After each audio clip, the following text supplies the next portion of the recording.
আসসালামু আলাইকুম ওরহমতুল্লাহ। প্রিয় দর্শক, আশা করি আল্লাহ পাকের অশেষ রহমত ও দয়াই আপনারা সকলেই অনেক ভালো আছেন। আর যে সমস্যায় আছি, দোয়া করি আল্লাহ রব্বুল আলামিন আমাদের সকল সমস্যার উত্তম সমাধান করে দিক। চলুন শুরু করি আল্লাহর নামে। আজকে আমরা জানব সূরা বাকারার ২১ নং আয়াতের তাফসিরের বর্ণনা।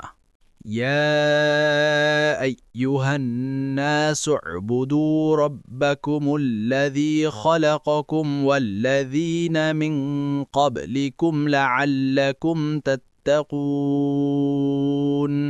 এই আয়াতের বাংলা অর্থ, হে মানবজাতি, তোমাদের পালনকর্তার ইবাদত করো, যিনি তোমাদের ও তোমাদের পূর্ববর্তীদের সৃষ্টি করেছেন, যাতে তোমরা পরহেজগার হতে পারো। এই আয়াতের তাফসির। এই আয়াতের মোট ৪টি অংশ রয়েছে। প্রথম অংশে বলা হচ্ছে ইয়া আইয়ুহান নাস, অর্থাৎ হে মানবজাতি। আয়াতের এই অংশে কেবল মুসলমানদের নয়, বরং সমগ্র মানবজাতিকে আহ্বান করা হচ্ছে। এটি আল কুরআনের বৈশ্বিকতা প্রকাশ করে। ইসলাম শুধু নির্দিষ্ট জাতি বা গোষ্ঠীর জন্য নয়, বরং সমস্ত মানব জাতির জন্য নাজিল করা হয়েছে। এই আয়াতে প্রথমবার আল্লাহ সকল সৃষ্টিকে তার ইবাদতের দিকে আহ্বান করেছেন। দ্বিতীয় অংশে বলা হচ্ছে উবুদু রব্বাকুম, অর্থাৎ তোমাদের পালনকর্তার ইবাদত করো। এখানে ইবাদতের নির্দেশ দেওয়া হচ্ছে। ইবাদত অর্থ আনুগত্য, দাসত্ব, ভালোবাসা, ভয় ও আশার সঙ্গে আল্লাহর একক উপাসনা করা। এখানে আল্লাহ মানুষকে বলেন, তোমাদের রবের ইবাদত করো। যদি প্রশ্ন করা হয় কেন আমরা তার ইবাদত করব, তার উত্তরও মহান আল্লাহ এখানে দিয়েছেন। তা হল, তিনি আমাদের প্রকৃত মালিক, সৃষ্টিকর্তা এবং রিজিকদাতা। তৃতীয় অংশে বলা হচ্ছে আল্লাযী খালাকাকুম ওয়াল্লাযীনা মিন ক্বাবলিকুম, অর্থাৎ যিনি তোমাদের ও তোমাদের পূর্ববর্তীদের সৃষ্টি করেছেন। এখানে মানুষকে আল্লাহর ইবাদত করার পিছনে যে যুক্তি রয়েছে তা উপস্থাপন করা হয়েছে। আল্লাহর ইবাদতের পেছনের সবচেয়ে বড় যুক্তি হল, তিনি মানুষ, জিন, পশু পাখি ইত্যাদি সকল মাখলুককে সৃষ্টি করেছেন। কেবল বর্তমান প্রজন্ম নয়, বরং অতীতের সকল মাখলুককেও তিনিই সৃষ্টি করেছেন।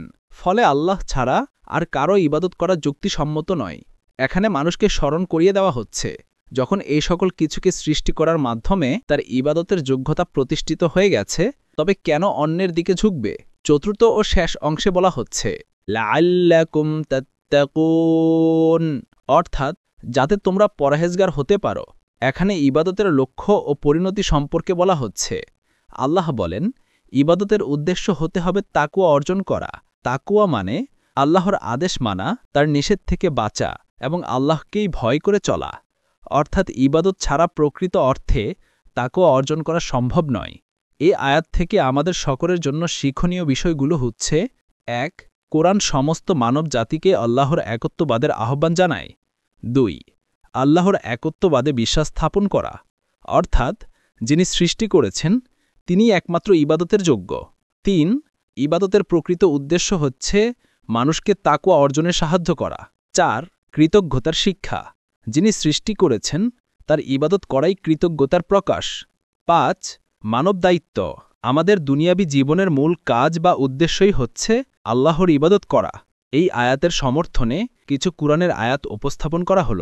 কুরআন কারিমে মহান আল্লাহ বলেন, ওয়ামা খালাকতুল জিন্না ওয়াল ইনসা ইল্লা লিয়াবুদুন, অর্থাৎ আমি জিন ও মানুষকে সৃষ্টি করেছি কেবল আমার ইবাদতের জন্য। সূরা আজ-জারিয়াত আয়াত ৫৬। এটি সরাসরি আজকের আলোচিত এই আয়াতের সাথে মিলে যায়। যেমন মানুষকে সৃষ্টি করার মূল উদ্দেশ্যই হচ্ছে আল্লাহর ইবাদত করা।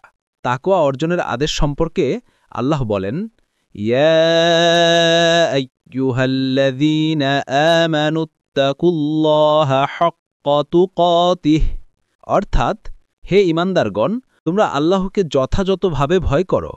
সূরা আলে ইমরান আয়াত ১০২। আল্লাহর ইবাদতের মাধ্যমে মানুষ তাকওয়ার সর্বোচ্চ স্তরে পৌঁছাতে পারে। আর তাকওয়াই যে ঈমান ও আমলের আসল মাপকাঠি, সে সম্পর্কে আল্লাহ বলেন, ইন্না আকরামাকুম ইনদাল্লাহি আতকাকুম, অর্থাৎ নিশ্চয়ই আল্লাহর কাছে তোমাদের মধ্যে সবচেয়ে সম্মানিত সেই ব্যক্তি যে সবচেয়ে বেশি তাকওয়াদার। সূরা হুজুরাত আয়াত ১৩। এখানে বলা হচ্ছে, বংশ জাতি ধনসম্পদ নয়, বরং তাকওয়াই হল মর্যাদার আসল মানদণ্ড। ইবাদতকে জীবনধারা বানানোর ব্যাপারে আল্লাহ বলেন, কুল ইন্না সলাতি ওয়া নুসুকি ওয়া মাহইয়ায়া ওয়া মামাতি লিল্লাহি রাব্বিল আলামিন।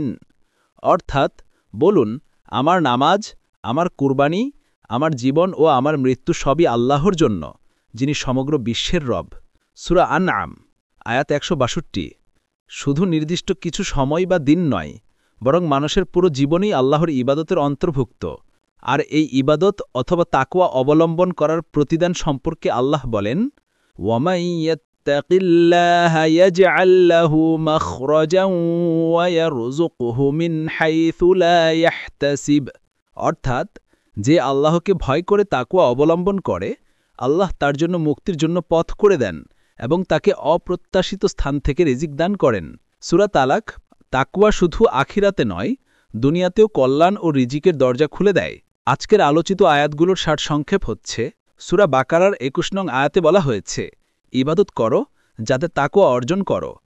সূরা আজ জারিয়াতের ৫৬ নং আয়াতে বলা হয়েছে, মানুষকে সৃষ্টির উদ্দেশ্যই হল আল্লাহর ইবাদত করা। সূরা আলে ইমরানের ১০২ নং আয়াতে বলা হয়েছে, তাকওয়া সর্বোচ্চভাবে পালন করতে হবে। সূরা হুজুরাতের ১৩ নং আয়াতে বলা হয়েছে, তাকওয়াই হল মানুষের মর্যাদার আসল মানদণ্ড। সূরা আল আনামের ১৬২ নং আয়াতে বলা হয়েছে, জীবনের প্রতিটি কাজকে ইবাদতের অন্তর্ভুক্ত করতে হবে। সূরা তালাকের ২ ও ৩ নং আয়াতে বলা হয়েছে, তাকওয়ার ফল দুনিয়া আখিরাত উভয় স্থানেই পাওয়া যায়। অর্থাৎ সূরা বাকারার ২১ নং আয়াত পুরো কোরআনের একটি কেন্দ্রীয় শিক্ষা প্রকাশ করে, আর তা হল মানুষকে সৃষ্টি করা হয়েছে আল্লাহর ইবাদতের জন্য, আর ইবাদতের মূল উদ্দেশ্য হল তাকওয়া অর্জন করা। ইবাদত শুধু নামাজ রোজা নয়। রাসূল সাল্লাল্লাহু আলাইহি ওয়াসাল্লাম বলেছেন, যে ব্যক্তি তার ভাইকে হাসিমুখে সাক্ষাৎ করে, সেটিও তার জন্য সাদকা। তিরমিজি হাদিস নম্বর ১৯৯৬। অর্থাৎ আল্লাহর সন্তুষ্টির জন্য প্রতিটি সৎ কাজই ইবাদতের অন্তর্ভুক্ত। শেষ কথা হচ্ছে, এই আয়াত মানব জাতির প্রতি প্রথম সর্বজন আহ্বান। এখানে আল্লাহ সৃষ্টির যুক্তি দিয়ে মানুষকে তার একক ইবাদতের দিকে ডাকছেন। এর লক্ষ্য হল মানুষকে তাকওয়ার পথে স্থিতিশীল করা, যাতে তারা দুনিয়ায় সঠিক পথে চলে এবং আখিরাতেও সফল হয়। প্রিয় দিনী ভাই ও বোনেরা, ভিডিওটি ভালো লাগলে একটি লাইক দিন। নিয়মিত ভিডিও পেতে চ্যানেলটি সাবস্ক্রাইব করুন। ভিডিওটি শেয়ার করে ছড়িয়ে দিন, দিন প্রচারের স্বার্থে। আল্লাহ হাফেজ।